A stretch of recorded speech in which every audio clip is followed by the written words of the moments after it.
सीवान को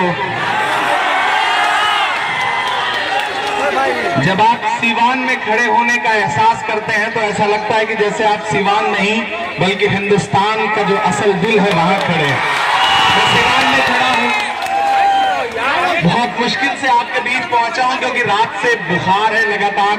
आज मुझे बेगूसराय पहुंचना है, लेकिन मैम ने मुझे कहा कि इमरान आपको आना है, आप हमारे बेटे की तरह हैं, आपकी हाजिरी जरूरी है।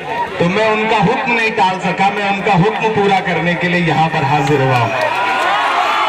जितनी बड़ी तादाद में आप यहाँ इकट्ठा हैं, मैं आपकी मौजूदगी को सलाम करता हूँ। थोड़ी देर वॉलंटियर से गुजारिश करूंगा कि अब ये व्यवस्था बन चुकी है, बैठ जाए आप भी भाई, आप भी बैठ जाओ, जहां हो जैसे हो बैठ जाओ, आप भी बैठ जाओ भाई, भाई बैठ जाओ आप। मुझे पता चला कि 6 तारीख से यहाँ पर कुछ युवा, कुछ महिलाएं, कुछ बच्चे अनिश्चितकालीन धरने पर बैठे हैं। मैं पिछले 3 दिन से बिहार में हूँ, समस्तीपुर, फिर कल रात पटना के सब्जी बाग में और कल दिन में दरभंगा में 50,000 से ज्यादा की भीड़ की मौजूदगी में मैं आवाम से गुफ्तगू कर रहा था। मैं आज सीवान में खड़ा हूँ। एक ऐसा कानून जो ये सरकार लेकर के आई है, उसके खिलाफ जो आवाम का गुस्सा मुझे सड़कों पे दिख रहा है, मैं उस गुस्से को सलाम करने के लिए हिंदुस्तान के छोटे छोटे शहर, बड़े बड़े शहर, गांव तक में जाकर के लोगों को बेदार करने की कोशिश कर रहा हूं। कभी डॉक्टर उदय प्रताप जी ने कहा कि न तेरा है न मेरा है, ये हिंदुस्तान सबका है। न तेरा है न मेरा है, ये हिंदुस्तान सबका है। नहीं समझी गई ये बात तो नुकसान सबका है। जो उनका ये कहना है कि वो तय करेंगे कौन इस मुल्क का नागरिक है, कौन इस मुल्क का नागरिक नहीं है। उनकी नजर में अल्पसंख्यक, किसान, आदिवासी, दलित, जिन्हें वो इस मुल्क में 2 दर्जे का नागरिक बना देना चाहते हैं, उसके खिलाफ लगातार एक ऐसी साजिश करके एक कानून लाया है उन्होंने, जिस कानून का मकसद ही है इस मुल्क का जो संविधान है, जिसे बाबा साहब डॉक्टर भीमराव अम्बेडकर ने अपने पसीने से, अपने खून से लिख करके इस मुल्क को दिया था, उस संविधान को कुचलना उनका मकसद है। मैं अम्बेडकर पार्क, सीवान के अम्बेडकर पार्क में खड़ा हूँ। बड़ी मुकद्दस जगह है ये, और यहाँ खड़ा होकर आपसे गुफ्तगू कर रहा हूँ। मैं इसलिए भी आपसे गुफ्तगू करने के लिए 1500 किलोमीटर चल करके आपके बीच में इसलिए आया हूँ, लगातार शहर दर शहर होते हुए, क्योंकि मेरी आंखों ने जामिया पर बच्चियों पर बरसती हुई लाठियां देखी हैं। मैंने अपनी आंखों से देखा है समस्तीपुर के उस बच्चे की आंख जो जामिया में पढ़ता था, जिसे दिल्ली पुलिस की लाठियों ने उसकी आंख फोड़ दी। मेरी आंखों ने देखा है वो सब, वो तमाम मंजर मैंने देखा है। मैं तो घूम घूम के अमित शाह साहब से कह रहा हूं कि हो सकता है हम आपको पसंद ना हो, ये नई नस्लें आपको पसंद ना हो, सवाल पूछने वाले लोग आपको पसंद ना हो, पढ़ने लिखने वाले लोग आपको पसंद ना हो, लेकिन अमित शाह साहब, रिश्तों की ये नाजुक डोरी तोड़ी थोड़ी जाती है। अपनी आंखें दुखती हो तो थोड़ी थोड़ी जाती है। लेकिन अमित शाह ने, नरेंद्र मोदी ने यह सोच लिया है कि जो उनके एजेंडे में फिट नहीं बैठेगा उसे वो इस मुल्क में रहने नहीं देंगे। तो मुझे बताओ, इस देश के किसानों, इस देश के आदिवासियों, इस देश के दलितों, इस देश के मजदूरों के जो कागज वो एनआरसी के लिए आपसे लेना चाहते हैं, वो कागज इस मुल्क में कितने लोगों के पास? सुबह 9 बजे से जो हजारों की भीड़ इकट्ठा है, ये वो जो जुनून है, दरअसल सरकार इस जुनून से डर रही है। मैं सरकार को देख करके आया हूँ, मैं दिल्ली रहता हूँ, मैंने जंतर मंतर पर देखा है बच्चों को नारे लगाते हुए। मैं शाहीन बाग में रहा हूँ उन माओ के साथ, उन बेटियों के साथ, उन बहनों के साथ, जो सरकार की आंख से आंख मिला करके कह रही है कि नहीं, हम तुम्हारे काले कानून को नहीं मानते हैं। सीवान वालों, सीवान से जो सदा बुलंद होती है, उसकी धमक दिल्ली तक तो जाती ही जाती है। सीवान ने हमेशा देश को नई नई कहानियां भी दी है, नए नए रास्ते भी दिए हैं। आज सीवान फिर खड़ा है, आज सीवान फिर सड़कों पर उतर आया है, और इस बार ये कहने के लिए आया है कि नहीं साहब, हम डर नहीं रहे, हम झुकने के बिल्कुल मूड में नहीं है। सलाम आपको हिना साहिबा, क्योंकि जो बीड़ा, जो अलग, जो कमान शाहीन बाग में बैठी हुई माओ ने संभाली थी, उस आंच को आप सीवान तक लेकर के आई हैं, और ये शुरुआत आपने यहाँ भी कर दी है। मैं इसके खुसूसी तौर पर आपको सलाम करने आया हूँ। मैं इन माओ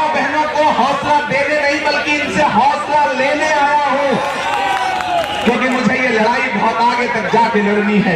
लहरों से लड़ा करता हूँ दरिया में उतरकर, साहिल पे खड़े होकर मैं साजिश नहीं करता। वो जिससे पसीने की महक आती नहीं है, वो खून मेरे जिस्म में गर्दिश नहीं करता, वो खून मेरे जिस्म में गर्दिश नहीं करता। नरेंद्र मोदी साहब ये कह रहे हैं कि डरिए मत, अमित शाह साहब कहते हैं कि डरिए मत, ये नागरिकता लेने का कानून नहीं है। अरे अमित शाह साहब, डर हम नहीं रहे हैं, डर आप रहे हैं, डर आप कर रहे हैं।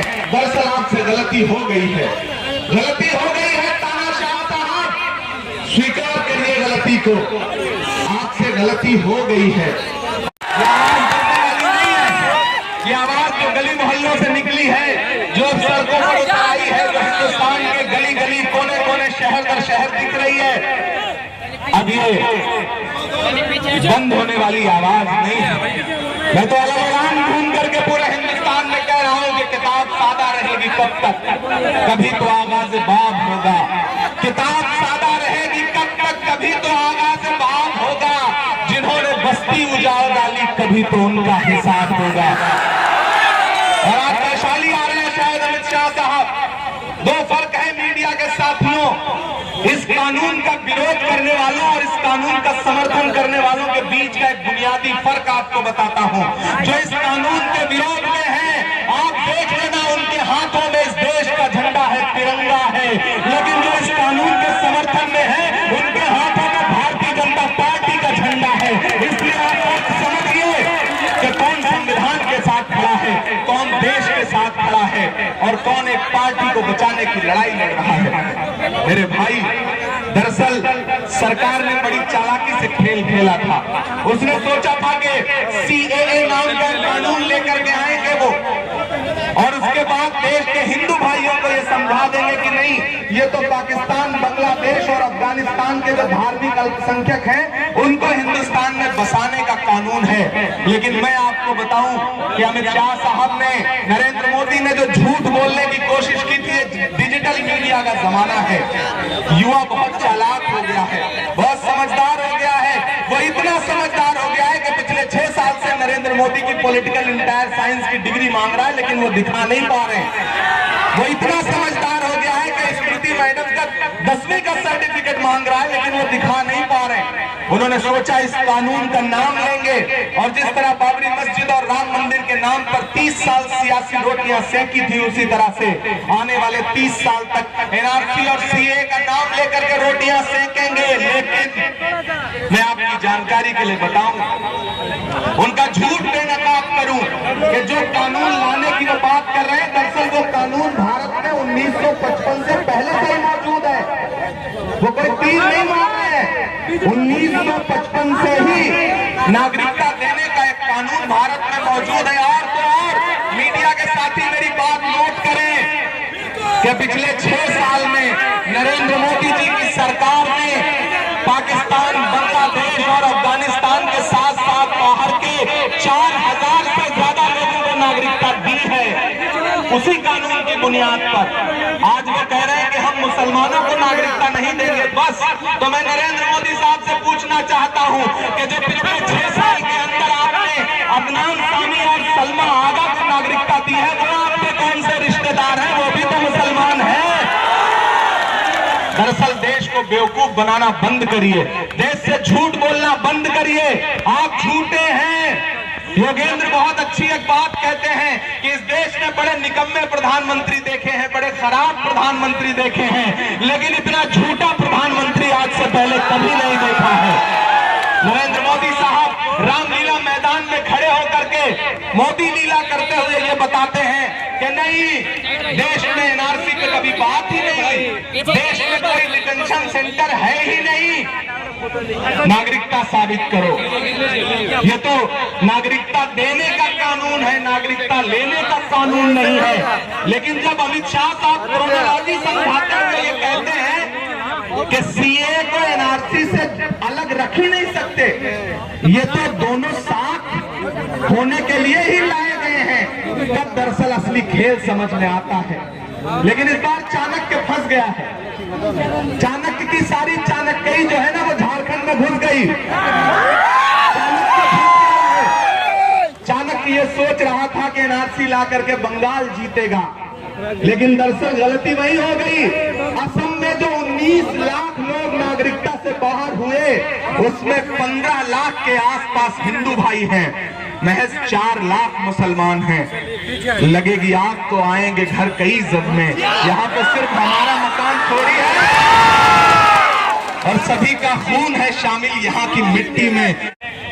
इनका बस चले तो ये जामिया के छात्रों को कुचल दें, जेएनयू को कुचल दें, एएमयू को कुचल दें, सारे विश्वविद्यालय बर्बाद कर दें, क्योंकि तानाशाहों की हमेशा दोस्ती नफरत वाली ताकतों से रही है और दुश्मनी पढ़ाई लिखाई करने वालों से रही है। हिटलर एक बहुत बड़ा उदाहरण है हमारे सामने, लेकिन मैं देश को बताना चाहता हूं कि भारत बड़ा खूबसूरत देश है, ये तानाशाही को बहुत स्वीकार नहीं करता है। दुनिया भी तानाशाहों का नाम याद रखती है, तो किस तरह याद रखती है आपको पता है। हिटलर को भी बहुत गुरूर था, हिटलर की भी मुट्ठी में पूरा उसका अपना मुल्क था, बौद्धिक लोग मारे जा रहे थे, लेकिन एक सुबह ऐसी भी आई जब दुनिया ने देखा कि हिटलर अपने कमरे में खुदकुशी करके मरा हुआ पड़ा था। इस मुल्क के तानाशाहों का भी अंजाम वही होगा, इसमें कोई दो राय नहीं है, और हम देखेंगे, लाजिम है कि हम भी देखेंगे। इस बार हम डरेंगे नहीं।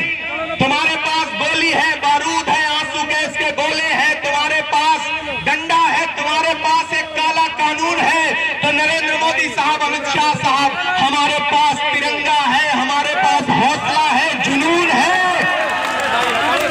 मीडिया के साथी मुझसे कह रहे हैं कि इमरान साहब आप इस आंदोलन को किस नजर से देख रहे हैं, आप तो शायर हैं। तब मैं लोगों से यह कह रहा हूं कि मैंने 1857 की जंग आजादी नहीं देखी थी, मैं 1947 में पैदा नहीं हुआ था, तो मुझे नहीं पता था कि जंग आजादी क्या होती है। मैंने तो किताबों में पढ़ा था, लेकिन आज मैं जिस शहर में भी जा रहा हूं, मुझे अपने हाथों में तिरंगा लेकर के भगत सिंह टहलता हुआ दिख रहा है, मुझे दिख रहा है चंद्रशेखर आजाद, मुझे दिख रहा है अशफाक उल्लाह खान, मुझे दिख रहे हैं राजगुरु, मुझे दिख रहे हैं बिस्मिल। मैं उस हिंदुस्तान को देख रहा हूं, और वो आग लेकर के नहीं, वो आग लेकर के मैं आपके बीच खड़ा हूं। मेरे भाई, इस बार डरिएगा मत। मैं तो नरेंद्र मोदी साहब से कह रहा हूं कि तुम कागज मांगने आए हो, जो कागज मांगने आए हो वो कागज मेरे पास नहीं, जो कागज मांगने आए हो वो कागज मेरे पास नहीं, मेरे पास तो बस ये आंसू हैं, तुम्हें अश्कों का एहसास नहीं। मेरे पास तो बस ये आंसू हैं, तुम्हें अश्कों का एहसास नहीं। तुम गैर समझ बैठे हो मुझे, तुम गैर समझ बैठे हो मुझे, मैं गैर नहीं हूं, सपना हूं। तुम गैर समझ बैठे हो मुझे, मैं गैर नहीं हूं, अपना हूं। तुम गैर समझ बैठे हो मुझे, मैं गैर नहीं हूं, अपना हूं। तुम बोझ समझ बैठे हो मुझे, मैं गांधी जी का सपना हूं। तुम बोझ समझ बैठे हो मुझे, मैं गांधी जी का सपना हूं। तुम ये भी छीनना चाहते हो, सपने को मिटाना चाहते हो। मेरे खून में खुशबू है इसकी, मेरा खून बहाना चाहते हो। मेरे खून में खुशबू है इसकी, मेरा खून बहाना चाहते हो। अरे मैं दरवाजा इस घर का हूं, तुम घर को गिराना चाहते हो। तुम कागज मांगने आए हो, तुम कागज मांगने आए हो, मैं तुमको तिरंगा देता हूं। तुम कागज मांगने आए हो, मैं तुमको तिरंगा देता हूं। अगर हिम्मत है तो आगे बढ़ो, मेरा रंग निकालो झंडे से। अगर हिम्मत है तो आगे बढ़ो, मेरा रंग निकालो झंडे से। मेरी माँ की दुआ ये झंडा है, मेरे बाप की भी पहचान है ये। तुम्हें सिर्फ तिरंगा लगता है, अरे पूरा हिंदुस्तान है ये। तुम्हें सिर्फ जाग जाइए, पूरी दुनिया में थू-थू हो रही है। दुनिया के लीडिंग अखबार हिंदुस्तान के आंदोलनों से भरे पड़े हैं। 90 साल की, 80 साल की, 75 साल की बूढ़ी माएं शाहीन बाग ही नहीं, हिंदुस्तान के अब हर बड़े शहर में सड़कों पर बैठ करके तुम्हारे खिलाफ आंदोलन कर रही हैं। जाग जाती है भारत के आईन पे, तुझसे जमहूरियत के गुनहगार को, तेरी सरकार को, तेरे दरबार को मैं नहीं